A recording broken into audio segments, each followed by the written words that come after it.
Hey friends, Dave Burkus here. Welcome back to the Daily Burk. And today, stop saying you're so busy. I mean it. This is part rant, part data. We'll get to the data in a little bit. But no sooner had I graduated into adulthood than I noticed this disarming trend in America, North America, a lot of the Western world, that suddenly the responses to how are you doing are so often busy, right? Oh, I'm busy, I'm overworked, I'm blah, blah, blah, blah, blah, right? All of these sort of busy signaling responses. And that's exactly what it is. It's busy signaling.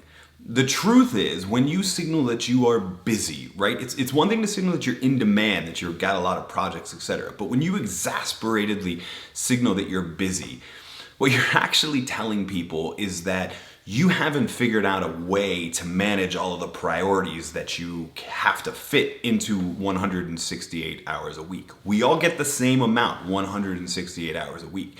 You haven't figured out a way that works for you to balance those things, and that's why you feel busy. Time doesn't care about how much work you have to do. Time just passes. We all have the same amount of it. So when you say you're busy, what you really mean is you're doing a terrible job of managing all of those different demands.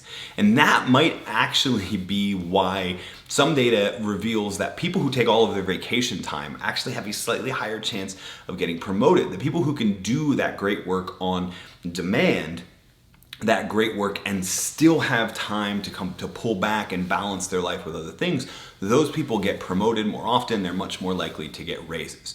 Now, if you actually are overworked, right? If your manager or leader, your coworkers don't actually see how many hours a week you are working, that's a different conversation. But if you are like most Americans, you are claiming you're working 45, 55, 60 hours a week and actually only getting about 35 to 40 hours of productive work in. The rest of the time you might be at work, but you're not working. So stop saying you're busy, stop lying to yourself, and focus instead on getting a handle on those priorities that you need to have, or having an honest conversation about the demands on your time because you are busy. In either case, you have actions you can take that are much more powerful than just saying, busy.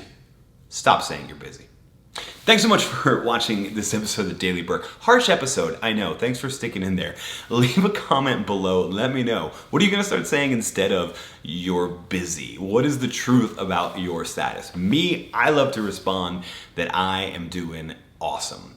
Awesome is just a fun word not enough people use these days anymore. Might be my beginner millennial status. Who knows? Whatever. While you're leaving that comment, make sure you're followed or subscribed to the show because we're posting new episodes every single weekday, and I want to make sure you don't miss a single one. Thanks again so much for watching The Daily Burk.